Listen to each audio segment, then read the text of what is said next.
It's a crazy world, crazy world. Somebody's gotta have to save you.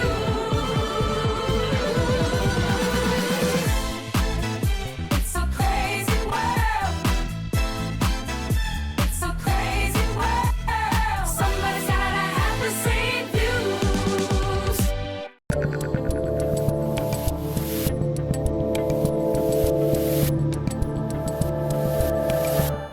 All right, joining me today for our last roundtable before the election is Congressman Jim Jordan and Congressman Chip Roy, both multiple-time Rubin Report guests. Gentlemen, welcome back to the Rubin Report on this very important Friday.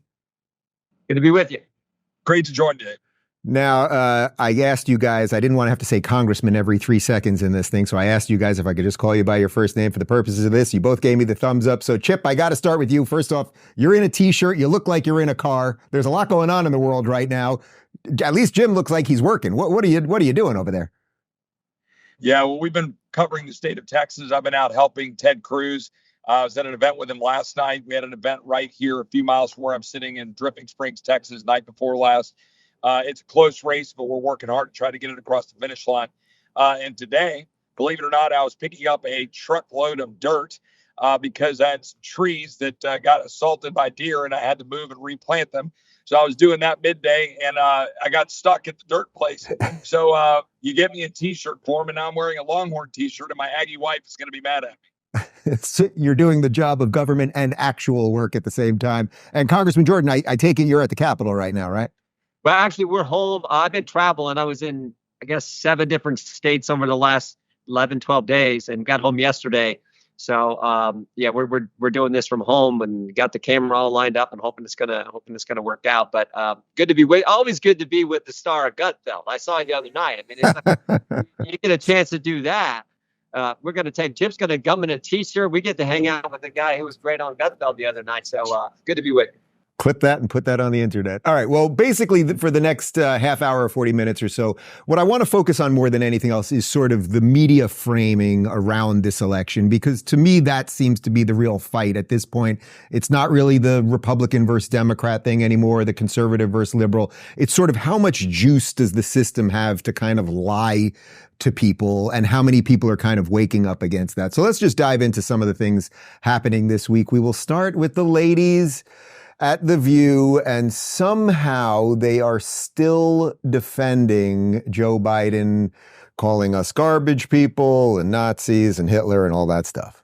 You know, there is a completely unfair standard with Donald Trump. I'm saying there's an unfair standard where his supporters have just decided it's baked in when he insults people, but they do take offense. Deplorables did matter. That comment from Hillary Clinton did matter. But I would say that Joe Biden is still the president. I'd like him to be working on getting the hostages back. He doesn't. Chip, that line right there that Whoopi said at the end, it turned out she was right. Like, the fact that they still do this, we are days out from this thing, the garbage comment, that they never seem to look in the mirror. That is the thing that I sort of can't get over at this point. Yeah, I mean, what we're getting out of the radical progressive left is a example of Trump derangement syndrome on steroids. And they can't seem to understand where America is right now. I literally, joking aside about where I am, getting a pile of dirt, I just met with a guy who's a steel fabricator. He welds stuff. He welded a big funnel, basically, for these guys to run dirt through. And he was just talking about the price of steel. Mm-hmm. He was asking me, what's going to happen in the election? What's going to happen? We need President Trump. And he said, look, if we have 4 more years of this, we're out of work. We're out of business. That's where real America actually is. The View, that is not real America. What you're hearing out of the radical progressive left, and frankly, some of these Republicans, these ninnies that run around hand-wringing, worrying about, oh my gosh, and they've got the same, Trump derangement syndrome. They don't have a understanding of where, what as I call real America, where they are. Jim does in Ohio, I'm sure. I'm not going to speak for him. I can tell you in Texas, and the people that were at Ted's rally last night, they just want their country back. It's that simple. And those people on The View, they don't represent them. They're in their little bubble where they can do exactly what you just described.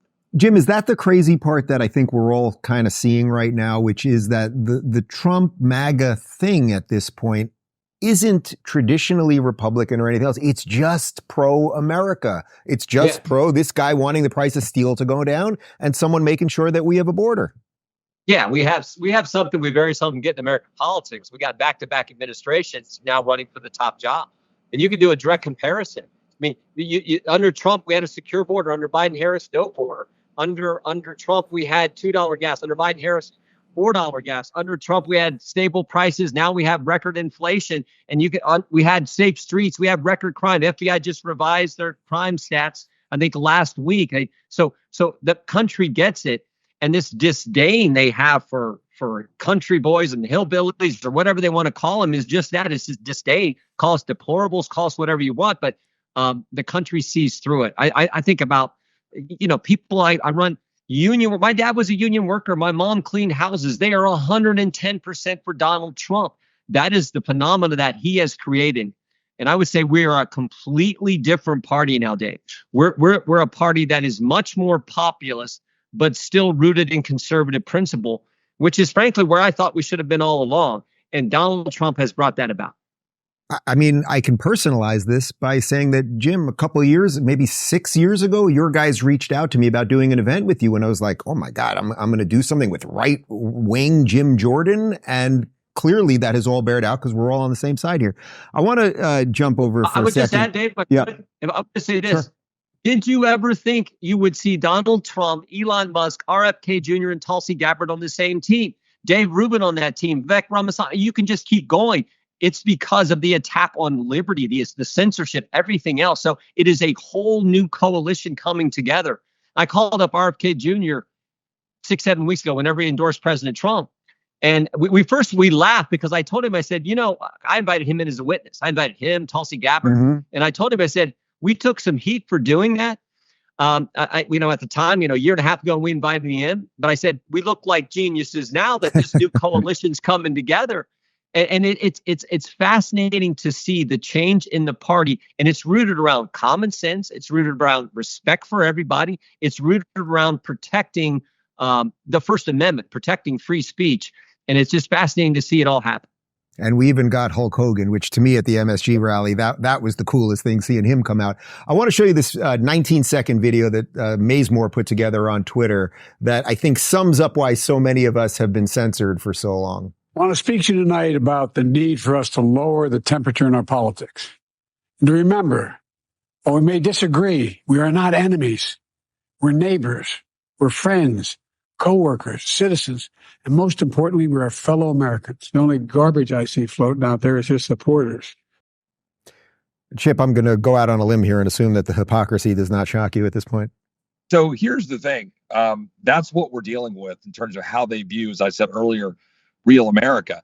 And if I can piggyback for a second on what Jim just talked about with respect to RFK Jr., Tulsi. Tulsi lives in Austin. RFK, Jim's right. He came and testified at a hearing. I had my son there. My son was reading a C.S. Lewis book, and RFK stopped, sat down, talked to him about that book and how it was a great book. And we started texting back and forth now for 2 years, talking about what I call healthcare freedom. And yesterday, I wrote something in response to something that Jonah Goldberg put out, where he was mocking RFK Jr., saying that he was a quack and that how any rightful thinking conservative or libertarian would view him that way because he questions things about, cell phones and whether they cause cancer and obviously stuff on vaccines. And my point was pretty simple in what I wrote. It was that the American people are tired of institutions that are failing us.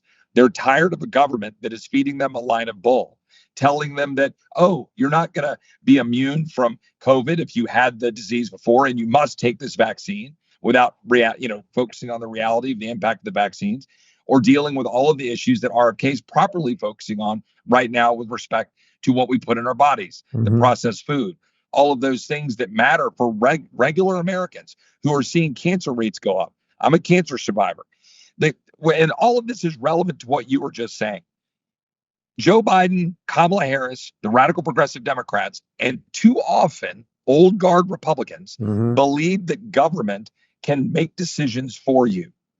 I think we have a new and growing coalition of people who want to put liberty first, put the Constitution first, and understand that we've got to question all of these assumptions that we've been operating under, where the powers that be decide how we live. That's the new coalition. And President Trump is doing a great job building it.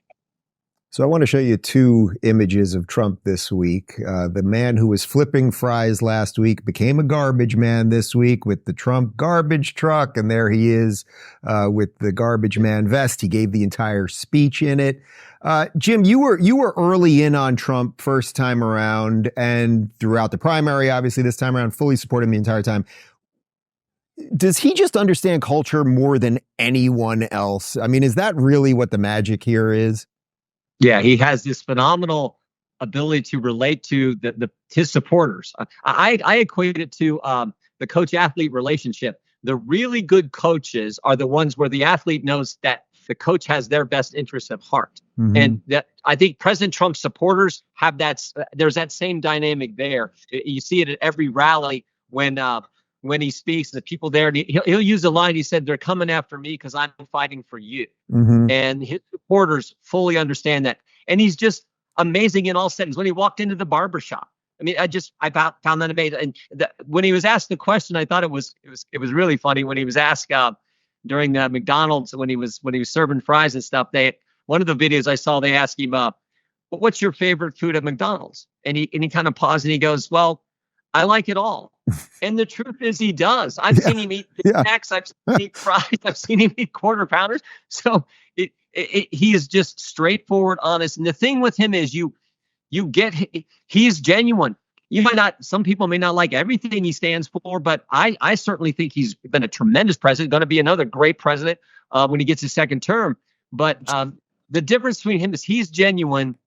Kamala Harris and Joe Biden are always pretending. They're always acting some way for the audience. He is straight who he is, and he just tells that to the American people. And we appreciate that straightforward, genuine approach that he has with the American people. Chip, you and I were obviously DeSantis guys in the primary. I'm very proud of fighting for what I thought was for the right candidate. And I'm fully proud of supporting Donald Trump right now. Our side had a proper primary, unlike the other side and everything else.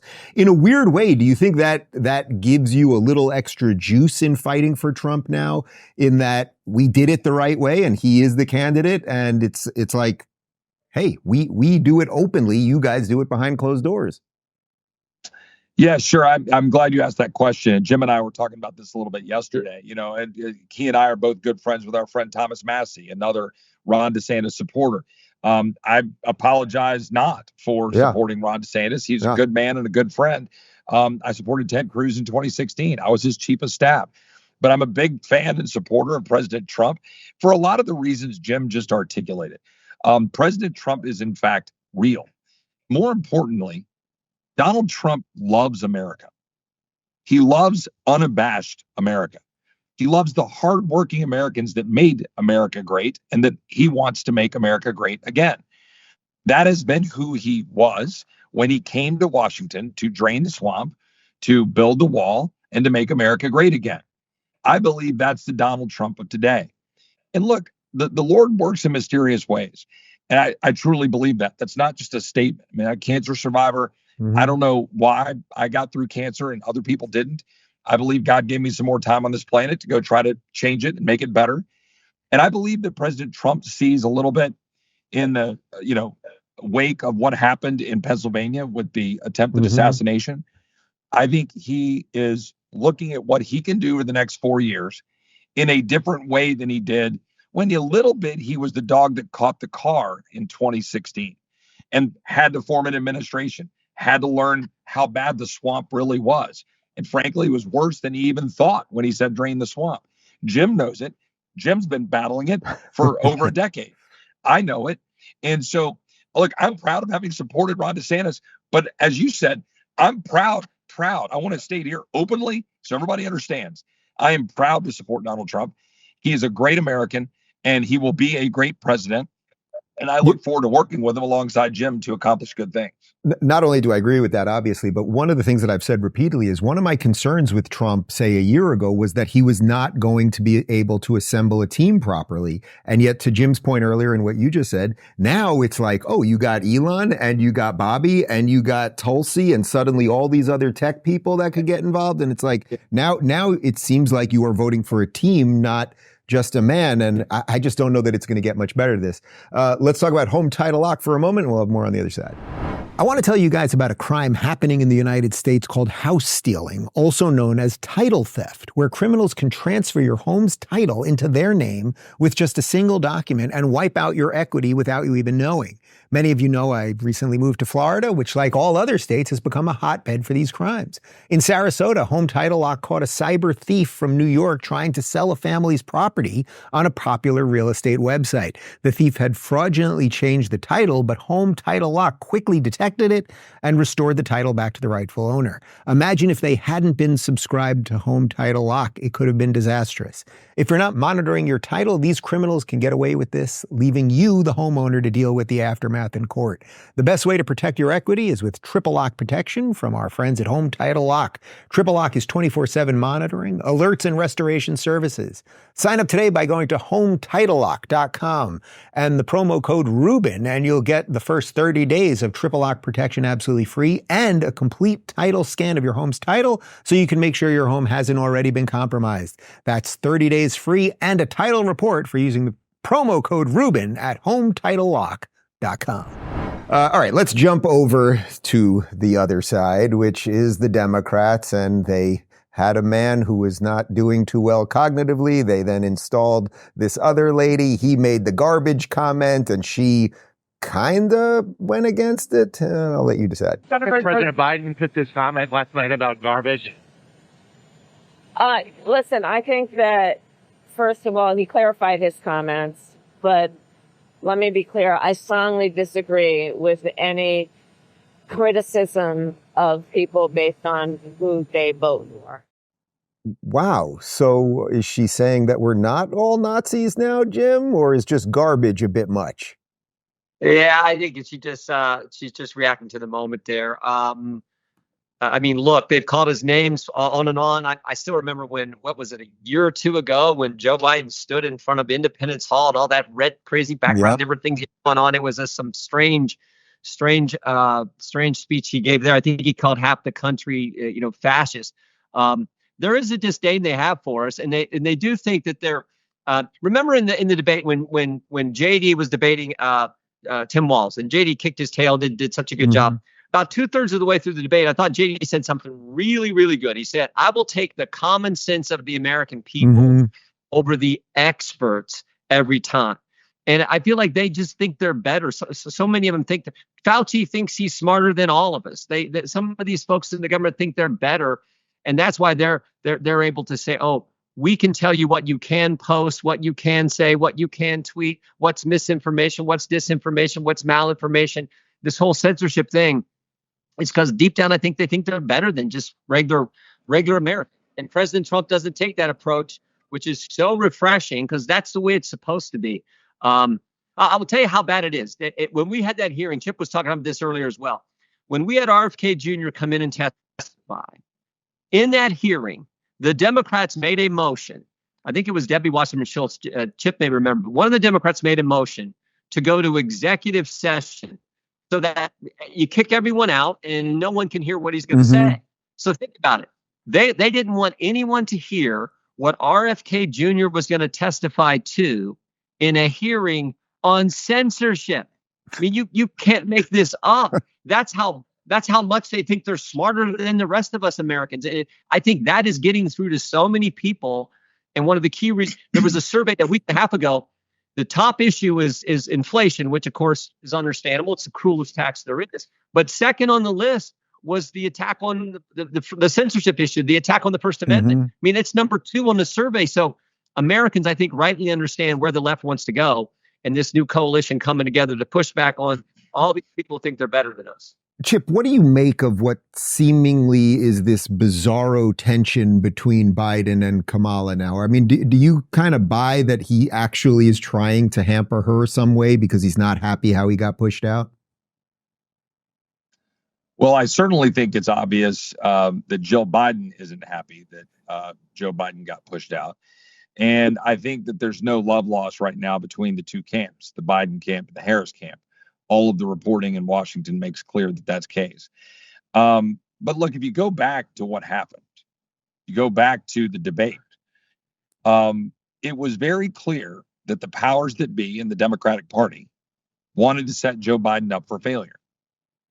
They didn't think that they could win with someone who was having the mental deficiencies, the issues in terms of recall and all of the missteps that were happening.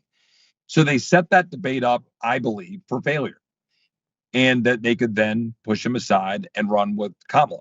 That explains why they did it so early, by the way, in June, where they normally do these debates in the fall. Yeah. Yep. And I think that they're now having to live with the consequences of that. And they're now seeing how bad Kamala Harris is in real time. They're stuck with it. And now you're seeing the tension unfold in real time. And look, that is what it is. You alluded to it before. We had a real process. We ran multiple candidates. We went to Iowa. President Trump won overwhelmingly. It lasted about another month. And then at the end of the day, President Trump was chosen through the proper process.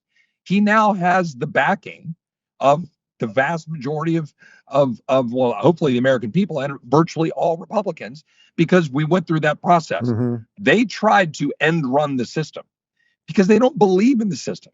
They don't believe in America. All this crap about democracy and protecting democracy. No. For them, it's protecting their little fiefdom, their ability to control what we think. They don't believe in sovereignty. They want to dump millions of people into our country so they can get their Marxist dreams. That's their goal, however it takes, whatever it takes for them to accomplish it.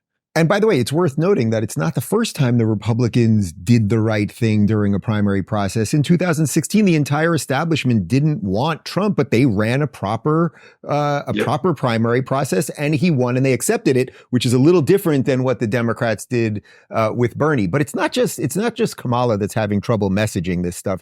Her surrogates have just been absolutely terrible. Check this out from Harris campaign spokeswoman LaFonza Butler. Faced some real criticism for saying at first that she wouldn't change anything about Joe Biden's agenda, to saying that she is a very different person and a different candidate. How do you convince voters at the end of the day who she is and what she stands for? Yeah, look, I think President Biden and the partnership that he and Vice President Harris have had has, had an incredibly positive impact on moving our country forward. But she very much is a different person with a different lived experience from a middle class family, and she's going to center what she has learned from the American people all across this country.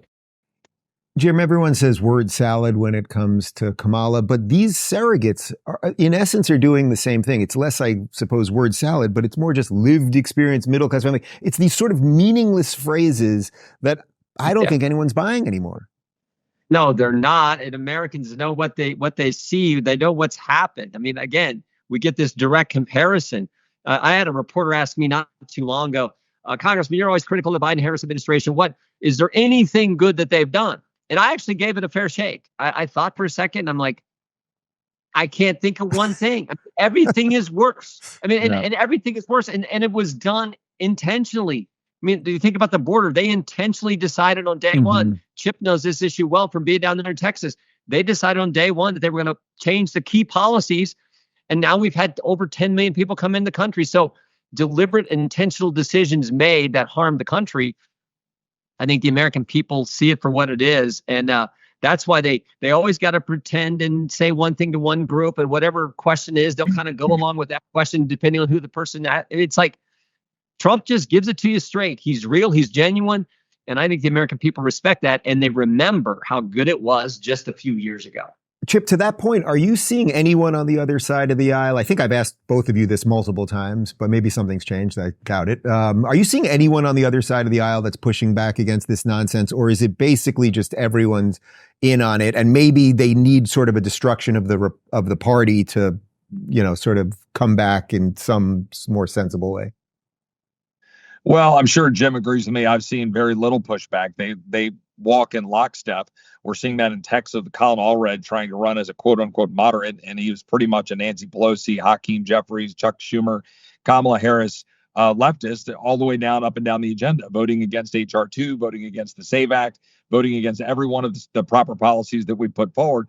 But let me just observe, I do think it is worth noting that Josh Shapiro broke from Democrats in his rhetoric in Pennsylvania. I do think it is worth noting that there have been ads. I think it's Senator Casey running ads, basically trying to align himself with President Trump. So a Democratic Party that was confident in what it was doing wouldn't be doing that. So you do have Democrats who are at least figuring it out politically, whether or not they understand it ideologically yet. I don't think they do. I think they're panicking. And so they're now looking at it saying, well, I guess we're going to have to figure out how to make nice, because it looks like we're going to be working with these guys, or they need to try to do it politically. But ideologically, I've not seen much of it. A handful of examples. For example, 5 Democrats voted with us on the SAVE Act, 2 from Texas, requiring, proof of citizenship to register to vote in federal elections. A couple of other, votes like that. 42 Democrats voted with us on the sanctions on the International Criminal Court for trying to make a war criminal out of Netanyahu. But for the most part, they're in lockstep against a normal agenda for the American people. To your point about the ideological mess there, and check out this clip. This is from CNBC. They had New Jersey Governor Phil Murphy on, and he was basically asked, hey, what do you think about Kamala's policies? You like Kamala Harris, not just against. So what are, let me ask you, do you believe we should abolish the filibuster? And you can answer after I do it. How about getting rid of private insurance? How about taxing unrealized gains? How about nationalizing energy? How about mandatory gun buybacks like Australia? How about decriminalizing illegal crossings, ending cash bail, child gender reassignment surgery being paid for in prison? I mean, what are your, raising the corporate tax rate? What are your favorite proposals from Kamala Harris that make you like her so much? Which of those? For a Jersey guy, you sound like you're on the Trump campaign, for crying out loud. Come on, man. Okay, well, which of those you're cherry picking stuff? Which of those do you like? Which of those do you like? Which of those are you in? Are you in favor of ending the filibuster? We'll go one by one. Yeah. Are you? It is. I'm not sure on the filibuster, honestly, but I think getting so you're not going to talk about any specifics of what's that? I said I think fair tax policy is. What does that sensible. mean? Fair. What does that mean? Fair. Fair means fair? You pay what you should pay. Well, I live in your state, Governor. Do you think if I pay 55% total, is that fair for me, or do I need to pay 80%? What would be fair for you? Because I live in your state. I know, Joe. I said that up front. Believe me, I know you do. But you sound like you're on the Trump campaign. No, I don't know what the right number is. I mean, do I even have to ask a question? Just go for it, Jim. They can't talk about their policies because their policies are crazy. I mean, the idea that we're going to tax unrealized gains. Are you serious? Do you want to ruin the economy? I remember 2 years ago when Governor Sarah Huckabee Sanders did the response to the State of the Union. She had a great line. She said, the divide in America today is normal versus crazy. And you can just go down the list, which is what they were doing on the show there. I mean, it's crazy to defund the police. It's crazy not to have a border. It's crazy to let non-citizens vote in elections. It's crazy to have men compete against women in sports. It's crazy to tax unrealized gains. It's crazy to get rid of, to pack the court. You can just keep going. But therefore, all of that, that's why they have to pretend all the time. That's why Sherrod Brown's running commercials here in Ohio, just like Bob Casey is in Pennsylvania, saying, oh, I like a lot of Trump policies and cozying up to those because their policies, their beliefs are crazy. And again, I think that is getting through. Chip, we've chatted many times on and off camera. I know that you know what your job is and what you're doing and what you're voting on. And Jim, obviously the same goes for you. Are you amazed when you see someone like a governor of New Jersey who seemingly can't comment on the filibuster? All right, fine. That's dealt with in the House. But on tax rates, he might be able to make some declarative statement on that, and he can't even do that.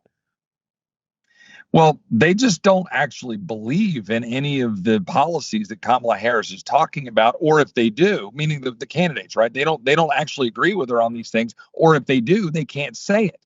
I think that it's the latter.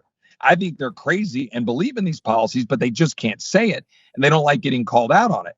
But I would, you remember that ending scene in Christmas Vacation when Chevy Chase is sitting there, Clark, the character, and he's like, worse? How can it get any worse? We're in the seventh gates of hell. Yeah. And the fact is, like, I would say, well, it can't get any worse, but it can. Like, as bad as it has been, it could get worse if you followed the prescription of what Kamala Harris wants to do for America. Whereas Donald Trump wants to restore American greatness, Kamala Harris wants to put us on the crazy train to destruction of the American dream. And that's what I think the American people are seeing if they're allowed to see it. Americans are all Cousin Eddie right now. We're all about to go to the boss's house and I don't know, whatever. Okay, let's talk about Beam real quick, and then we got a bit more on the other side. If you're anything like me, winding down after a long day can be tough. I used to struggle with falling asleep, tossing and turning throughout the night, only to wake up feeling like I hadn't slept at all. Then I found Dream by Beam.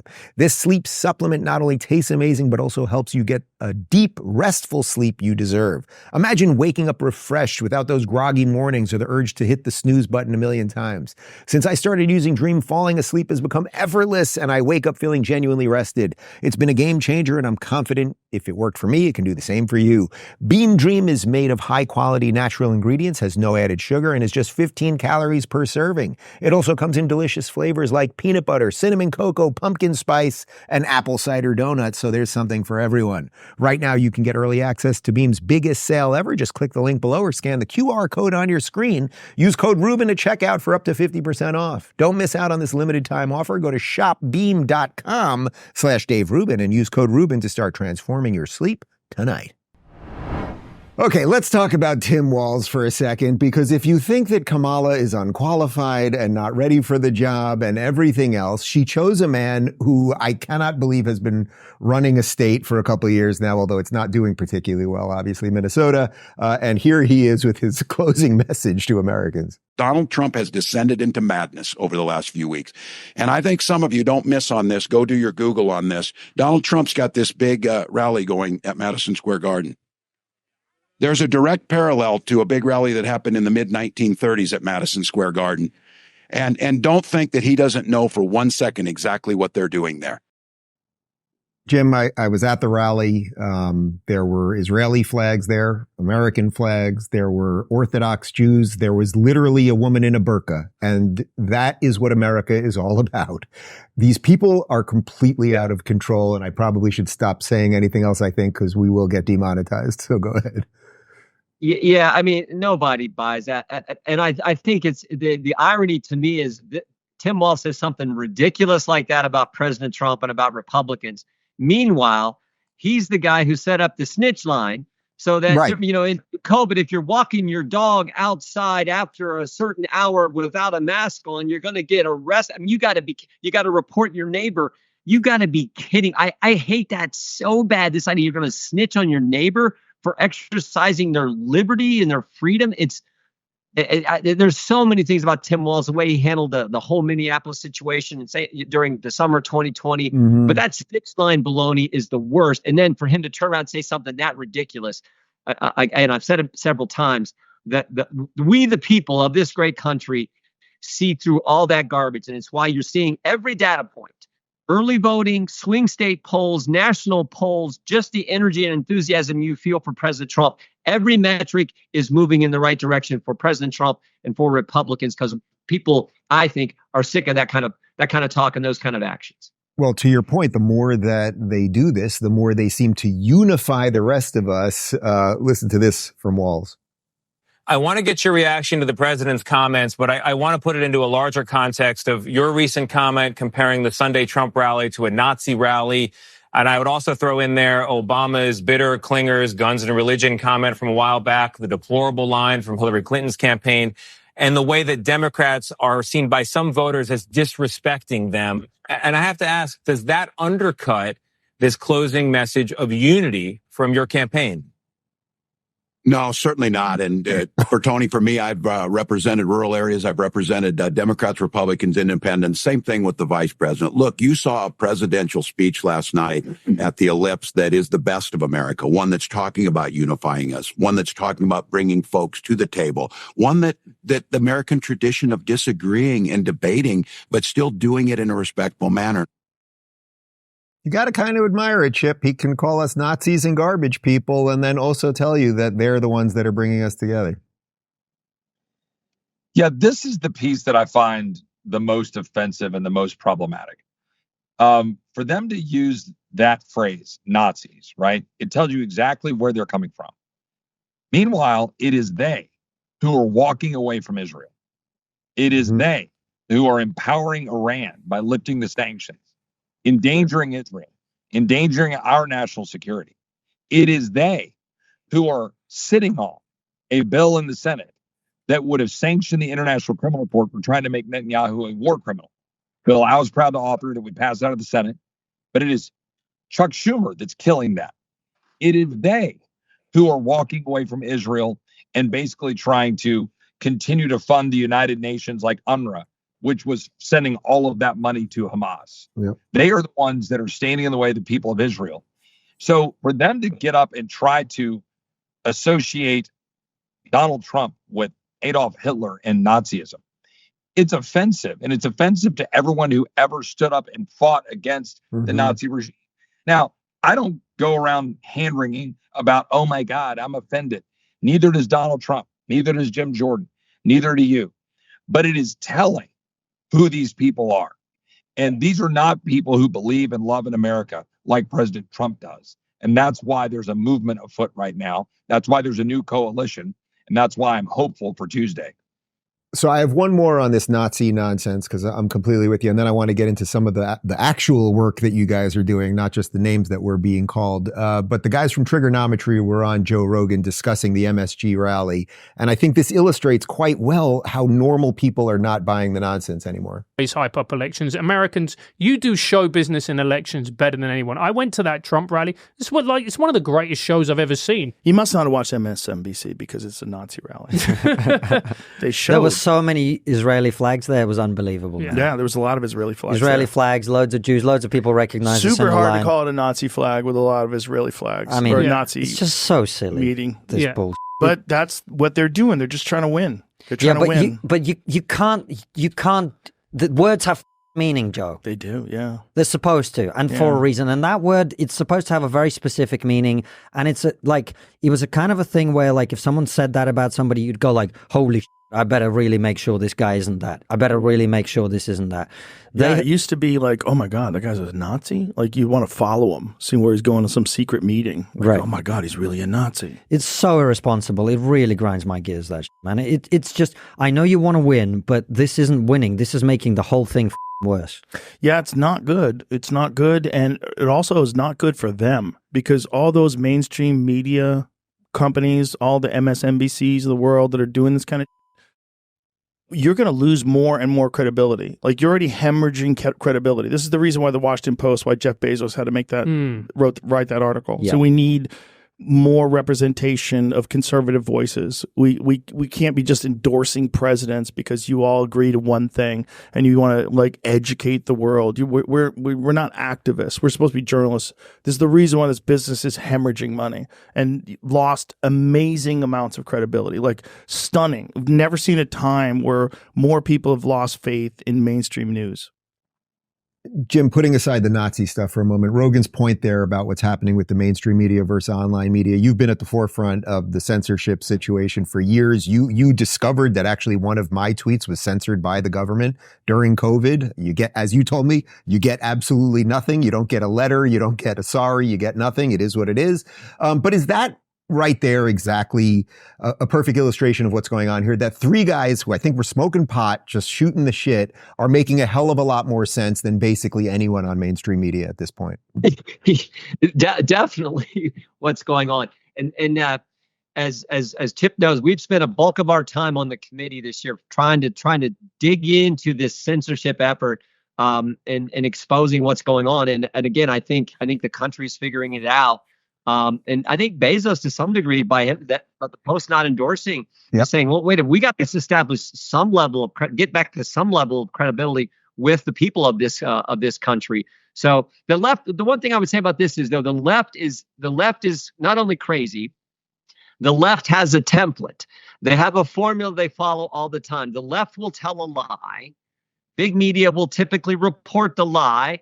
Big tech will amplify the lie. And then when we tell the truth, they call us racists or fascists or some other name. And pretty soon our position will be proven true. But by that point, they're on to the next lie. And we're always chasing it. Well, I think that's finally breaking down. The country saying, wait a minute, we don't believe the initial lie you're telling anymore. We don't care what big media does. We don't care what big tech does. And I think that's happening. And it's so refreshing to see that we are coming back to what one of our witnesses said in a hearing is really the hallmark of Western civilization, the ability to have a debate and talk about things and not be concerned that the government's going to try to chill your speech or attack you or limit your speech. It's really refreshing to see. Chip, are you confident at all? I mean, obviously, Twitter X is a zillion times better under Elon. I don't know that can actually be quantified. Or are you confident that the other social media platforms will not be doing crazy shenanigans over the next couple of days, or are we just in too deep to even have any sense? Well, I mean, let me just first give a shout out to Jim in terms of the resources that have been deployed through the great staff and the great members of the Judiciary Committee to try to expose this for the American people. I mean, that's part of our job. And you know what? The Americans rightly get frustrated. They say, well, you're having another hearing. What are you doing? Well, I mean, when you don't have control of the Department of Justice, it's much more difficult for us to do something.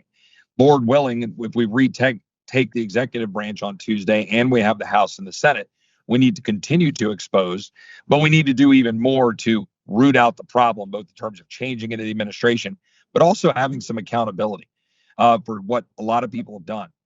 We've had some great witnesses. Jim mentioned RFK Jr. We've had, folks like Alexis Nungare talking about the border issue in her daughter, but we've had, Catherine Herridge, who was talking about the whistleblowers who, she's been in the news the last couple of days, and the IRS whistleblowers. I could go down the list, but Jim could go down it better. But the point is, it's all real, okay? The laptop issue in 2020, that was a real thing. That happened. That was an historic event. And it was a blight on our great system. It's the Democrats have been out there bleeding about how, you guys were, standing in the way of the transition of power. No, they were literally using the power of big tech, colluding with government to prevent the actual knowledge Americans need to be able to go out and cast votes. They were lying, they were obfuscating, and they were trying to change the course of history. And they did it using technology that you're rightly raising questions about right now. And Jim's been out there leading on Section 230. There are other things we need to do if we get the trifecta again. And I'll just say this time, we need to do better than we did in 2017 with the House and the Senate working in coordination with a Trump administration to make transformative change. On that note, let me talk. Go ahead, Jim. If I would add just one thing, did you ever think that Mark Zuckerberg would write the Judiciary Committee and tell us, yeah, we were pressured to censor by the Biden-Harris administration. Yes, we did censor. Yes, we did suppress the laptop story. And no, I'm not going to ever spend Zuckerbucks anymore in an election. Did you ever think that would happen?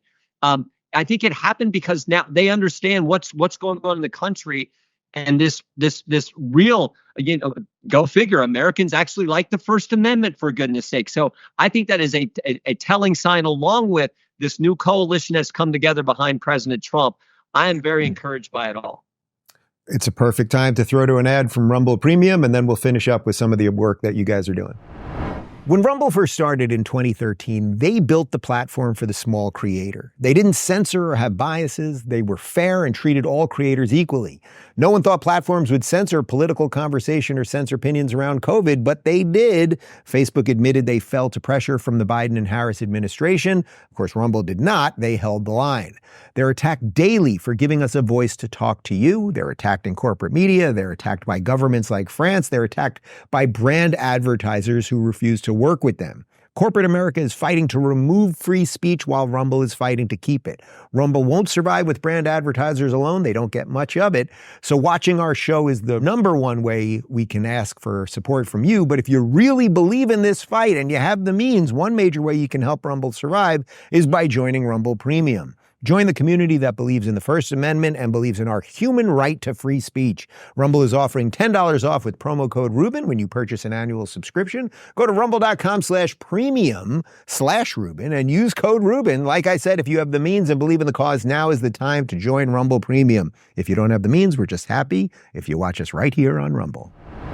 All right, so I want to talk about the SAVE Act before we finish up today, because this is super interesting what happened in the House this week. Let me read this from Greg Price.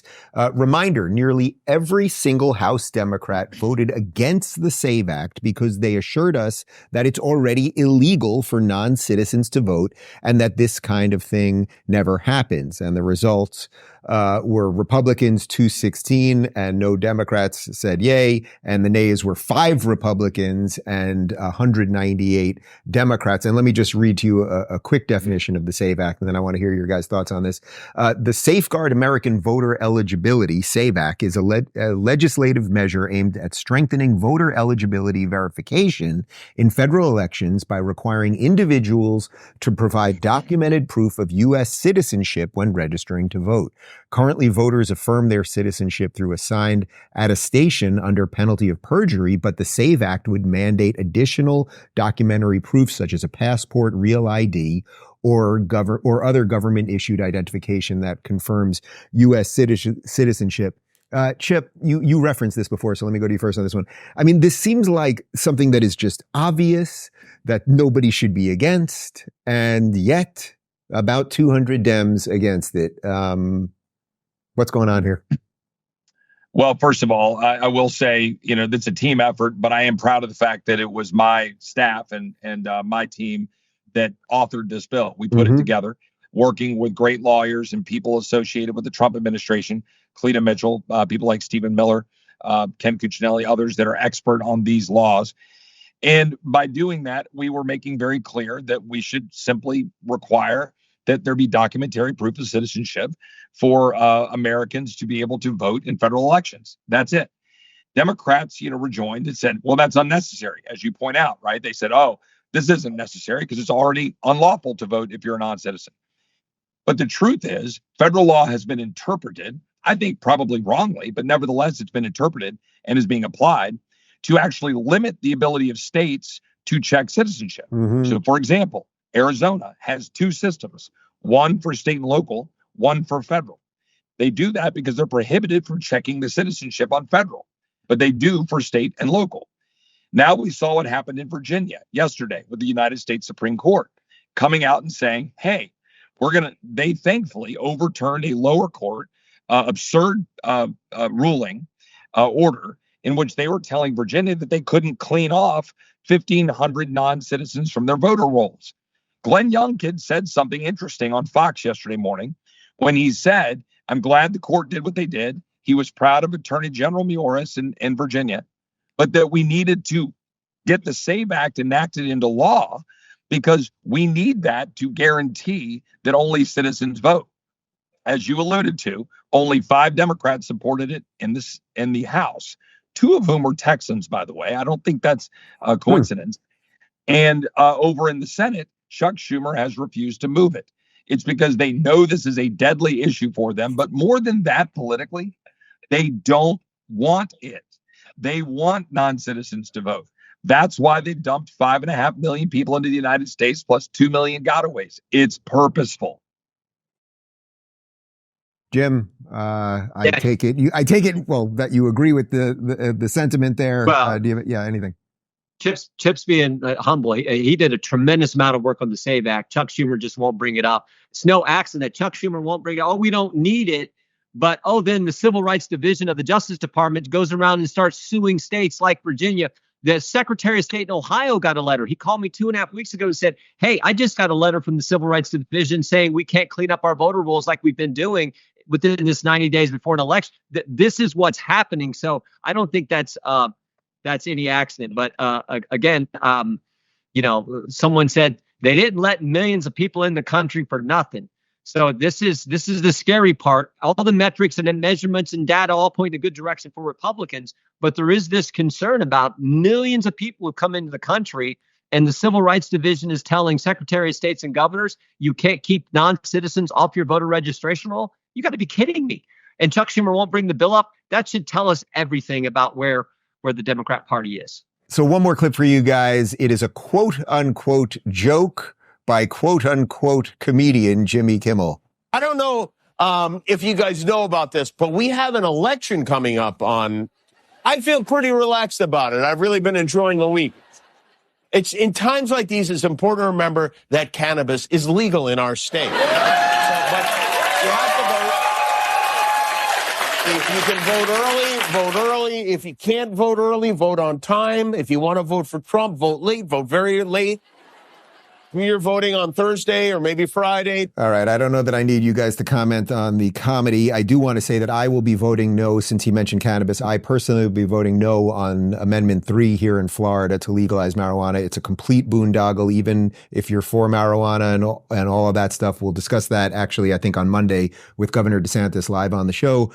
But all of that aside, let me just get some predictions from you guys. The one thing that nobody wants to do. You can just nod if you think Trump's going to win. I sense you both think Trump is going to win, right? We're on that one. We're on that one. And then what I'm really curious from you guys is what do you think is going to happen in the House? Jim, you first. I think we're going to win everything. I like our chances in the House. I think we're going to pick up seats. But I also think Bernie Moreno is going to beat Sherrod Brown. I campaigned with him a number of times in Ohio. I campaigned with Dave McCormick, who's a great candidate in Pennsylvania. I think we're going to win the Senate. And more seats than I think people are predicting. We know we're going to win West Virginia. It looks like we're definitely going to win Montana. But I think we're going to win Ohio and Pennsylvania and maybe Wisconsin, Michigan as well. So I feel good up and down the ticket for Republicans. All right. That was bullish. What do you got, Chip? Thanks for that question, Dave. I mean, look, I believe that President Trump's going to win. I think he's going to sweep the Sun Belt. I think that he's going to do well in the northern states. I think he can at least do well to win one of them. He only has to win really Pennsylvania, Michigan, or Wisconsin. The trend is in the right direction, but we've got to finish strong in order to get that done. I think in the House, we're probably looking at something like 223 to 212. That would be the, I think, upper end. I think that's an 11-seat margin. I think certainly 7, 8, 9 is very doable. And in the Senate, I think we could be looking at 52 to 53. Because the maps favor us, we'll definitely have the Senate. And I think Senator Cruz will do well in the end in Texas, despite literally tens of millions of dollars pouring in against him. So I feel good about the direction. I think that people are getting tired and souring on Kamala Harris. And I think President Trump has been finishing strong. But let's just hope that's the case, because our country depends on it. This isn't just a choice between Donald Trump and Kamala Harris. This is a choice about the future of our country and whether our kids are going to live free. So let's all get out there and get it done. Thanks for having me on. All right, guys, that is it. Our last Friday show before the election. It is Friday, so there is no post-game show. Guys, get out there. Have a great weekend. If you haven't voted yet, vote. I'm voting on Election Day on Tuesday, but just make sure your friends and family are aware of what's going on if they've been living under a rock or in a cave or in a garbage can. And let's save this freaking country. All right. Have a great weekend, everybody.